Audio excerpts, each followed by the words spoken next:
Gracias por estar con nosotros en esta jornada. Es un gusto saludarlos a nombre de Vital, el agua Kefiri, que se embotella en todo el país a través de Embolso Sociedad Anónima. Hoy es jueves 3 de noviembre.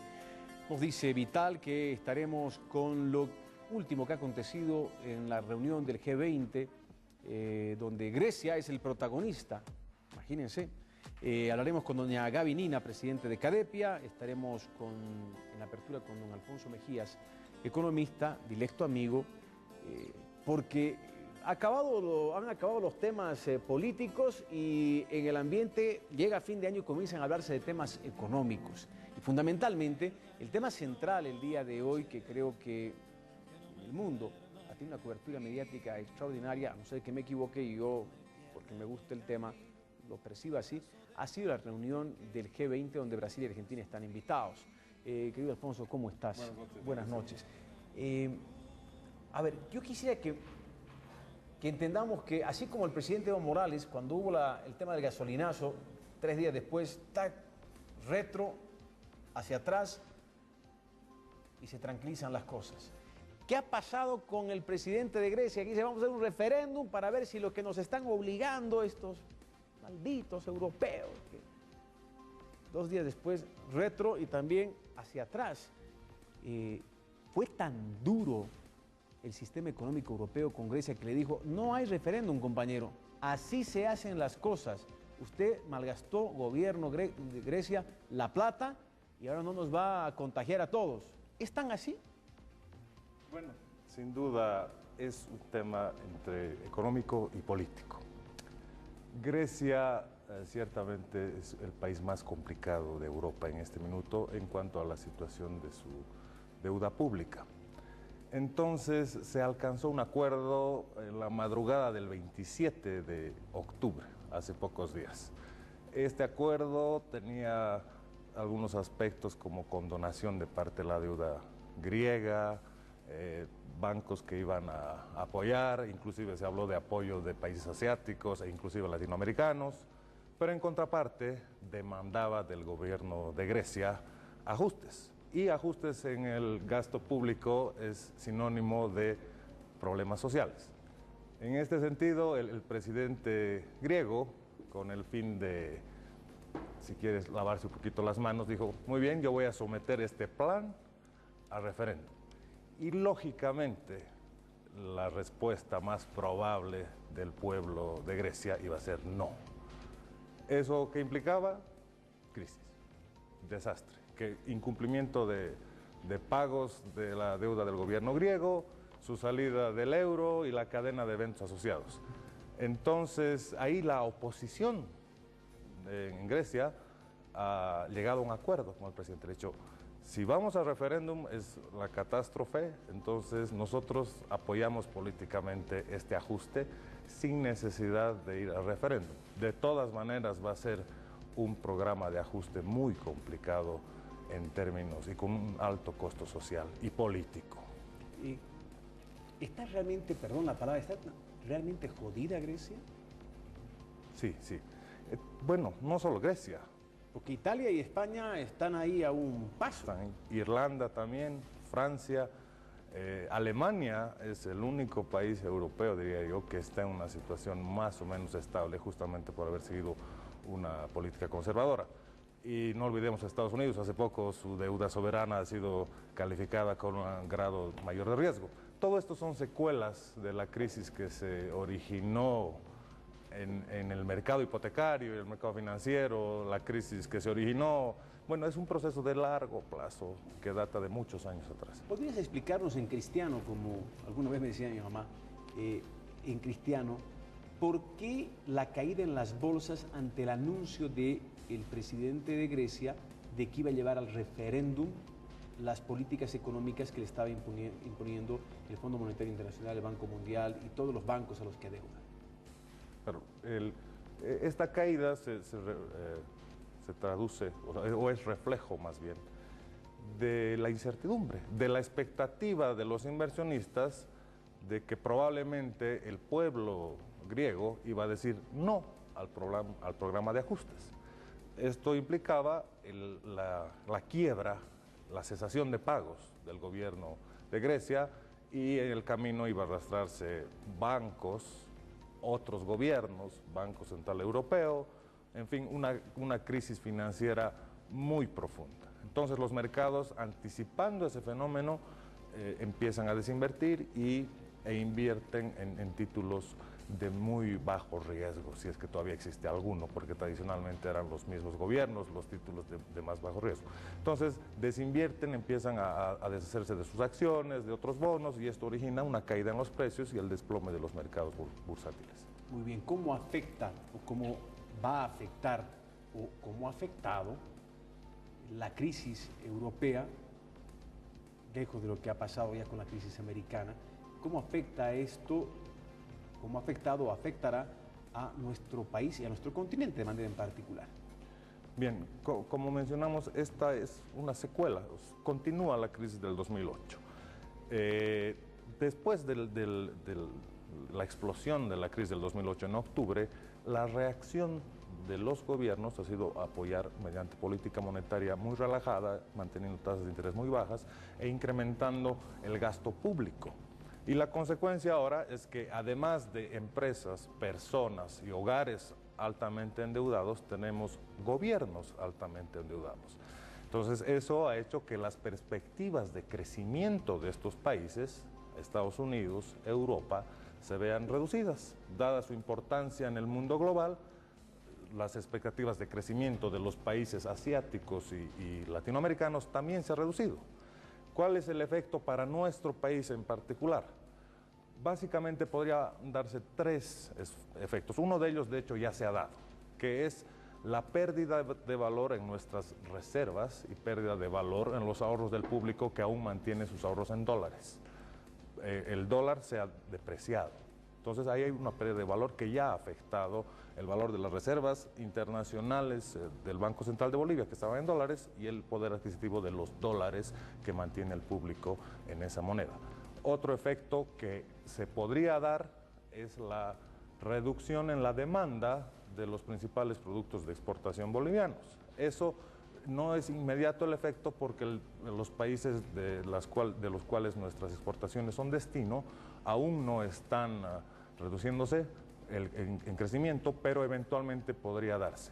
Y el tercer efecto que también ya se está materializando es la reducción en el precio de las materias primas que exporta nuestro país. Hemos visto que se ha reducido el precio del petróleo, el precio de los minerales. Entonces, la pregunta es si esta disminución en el precio de las materias primas que nuestro país exporta va a ser permanente y cuánto tiempo va a ser este periodo de precios bajos. Técnicamente se estima que es muy probable que no vuelvan a subir estos precios, o por lo menos no lo hagan en una magnitud considerable. Entonces esto va a afectar a los ingresos fiscales, a el valor de las exportaciones, por lo tanto una menor afluencia de divisa extranjera al país y por lo tanto un menor crecimiento económico que en definitiva puede significar o tener costos en términos de empleo. Como dice mi amigo Diego Bermud, vuelta a la página.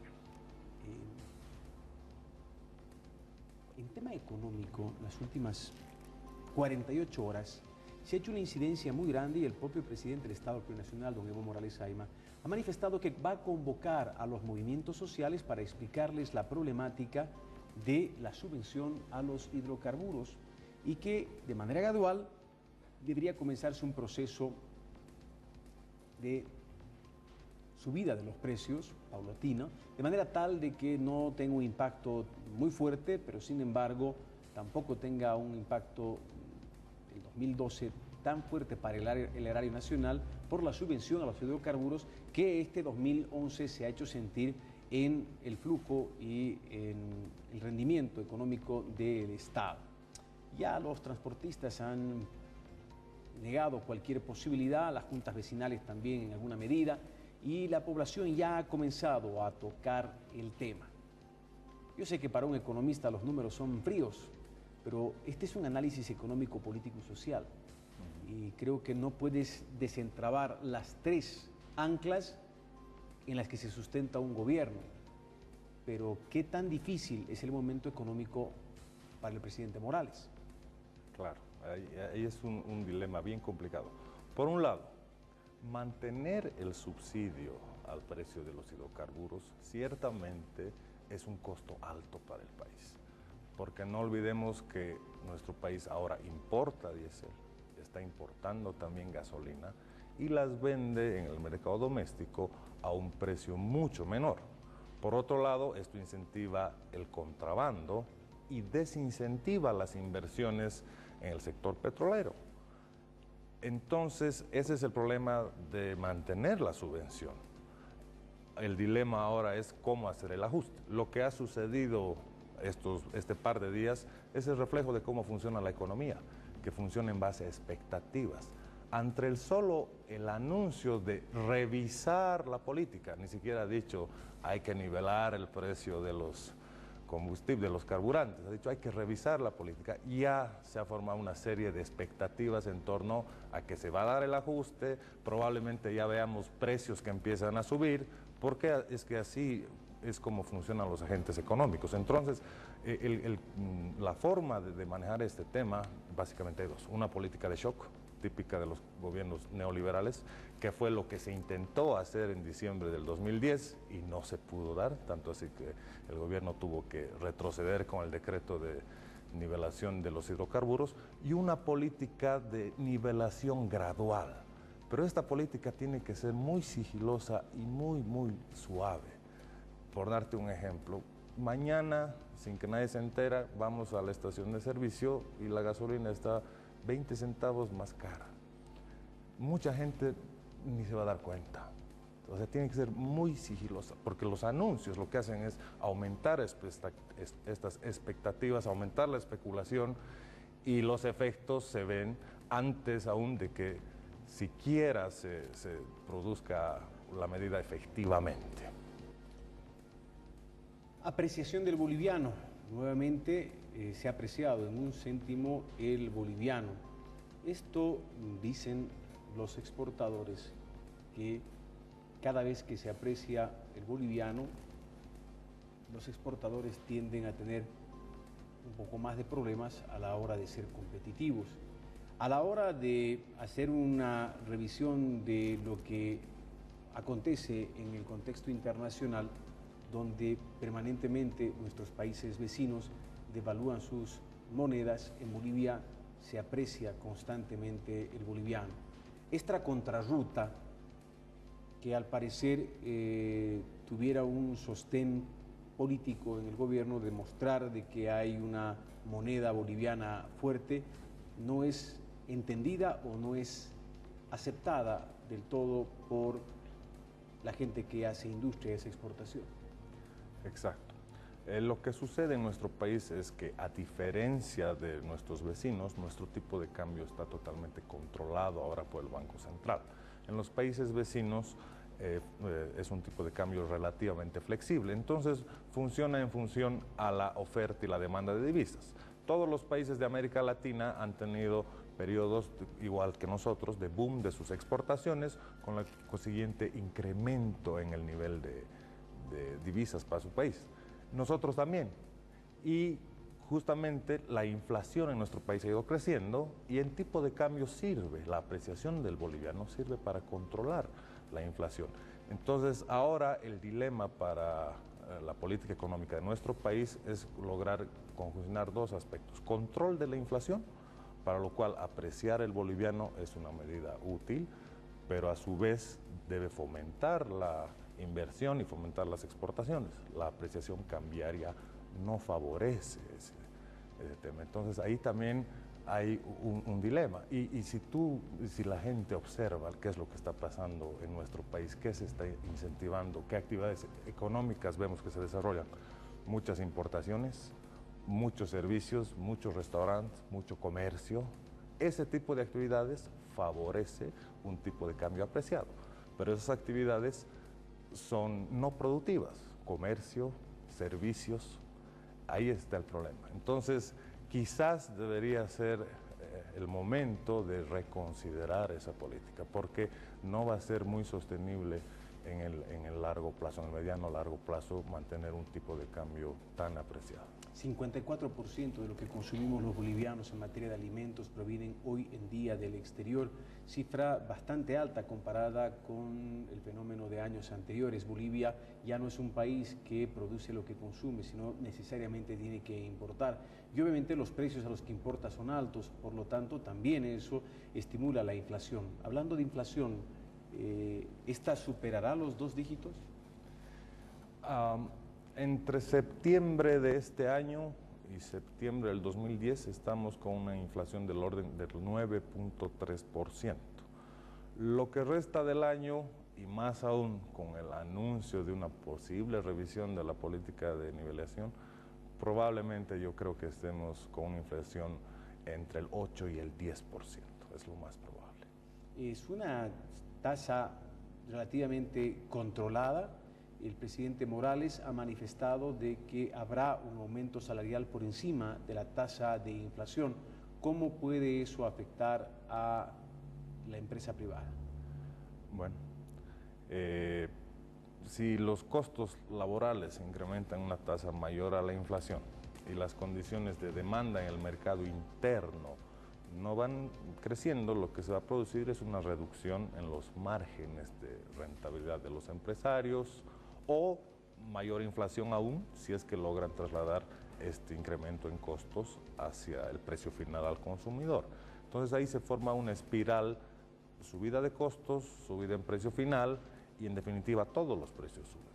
Y el problema con la inflación es que es una especie de impuesto porque pierde valor el dinero, que afecta a los más pobres, quienes destinan la mayor parte de sus ingresos a el consumo de productos básicos. Y la principal inflación, no solamente en nuestro país, sino en el mundo, está en el rubro alimentos, por problemas de producción, por problemas climáticos. Entonces, el acostumbrarse a vivir con una inflación superior al 10% no es de lo mejor, porque es un fenómeno que afecta sobre todo a los más pobres. Entonces ahí el gobierno ya ha estado tomando ciertas medidas, como subir un poco las tasas de interés, el Banco Central ha estado retirando un poco de dinero del mercado para tratar de controlar un poco. Pero con lo que está pasando en el rubro alimentos, en particular en el mundo, las expectativas de inflación de este año apuntan a un 8 y 10%. Quiero recordar el año del corralito en la Argentina, pero más que recordar el año, quiero recordar el impacto del corralito en la Argentina y el fenómeno latinoamericano que de alguna manera sufrió el efecto del mismo. En las últimas horas, si no me equivoco, he leído esto el día, como ha sido feriado ayer, ando perdido de cuándo es lunes y cuándo es viernes. Si no me equivoco, el martes, he leído que en la Argentina van a comenzar a hacer control de divisas. En Venezuela el control de divisas ya es permanente hace mucho tiempo. Uno para comprar divisas lo tiene que hacer en el mercado negro y vale muchísimo más que en las entidades bancarias. Y si quieres comprar en la banca tienes que hacer unos trámites, pero hermosísimos. Y hay gente que se aprovecha de ese dólar barato para luego comercializarlo en el mercado negro. Pero en la Argentina ya se comienza a hablar de control de divisas. El segundo país, no sé si hay otro país en el que hay también control de divisas. ¿Son fenómenos a los que hay que prestar atención? Sin duda. Lo que pasa es que la Argentina tiene una historia en lo que es control de cambios y periodos de alta inflación. Actualmente Argentina también está con una tasa de inflación bastante alta. El tema del abandono, no sé si acuerdas tú, hasta el año 2001 Argentina tenía una paridad de 1 a 1 en relación al dólar y establecido por ley solamente podía emitir un peso argentino si es que tenía un dólar de respaldo detrás. A consecuencia, una vez más, de problemas fiscales o del gobierno, tuvo que abandonar esta forma de administrar el dólar. ¿Y por qué los países toman ese tipo de medidas como mantener la paridad 1 a 1 y darle un respaldo legal tan alto? Porque justamente tienen una historia de indisciplina monetaria. mucho gasto público financiado con billetes impresos por el Banco Central del país, que a la larga termina traduciéndose en inflación. Bolivia, la primera mitad de los 80, UDP, ¿no es cierto? El dólar oficial, 40 pesos bolivianos por un dólar, en la calle 1.982.000 pesos bolivianos por un dólar. Para evitar de que algo así empiece a suceder en la Argentina, se empieza primero a controlar el intercambio de divisas, porque cuando hay mucha inflación, la gente empieza a sustituir la moneda local por el dólar y lo empieza a utilizar para todo, como alguna vez lo hemos hecho también en este país. Pero a la larga, esas medidas pueden funcionar muy corto periodo. Si se mantiene la indisciplina monetaria, si los gobiernos siguen manteniendo esta actitud de financiar sus gastos con billetes, entonces la gente se da forma, surgen los mercados negros, como lo hemos visto también en nuestro país y se ve en Venezuela y en general todos estos países que tratan de controlar el intercambio de moneda extranjera. Eso es un fenómeno asociado a la inflación y a la baja credibilidad de políticas que vayan en el orden de reducir estas tasas de inflación altas. Como siempre es un grato privilegio conversar contigo. Un Gracias gusto. por tu experiencia Muchas y por gracias. todos los conceptos, Alfonso, que has dado el día de hoy. Alfonso Mejías, economista, permanentemente colabora con el programa. Las 22 horas con 41. Ya no veo desde acá.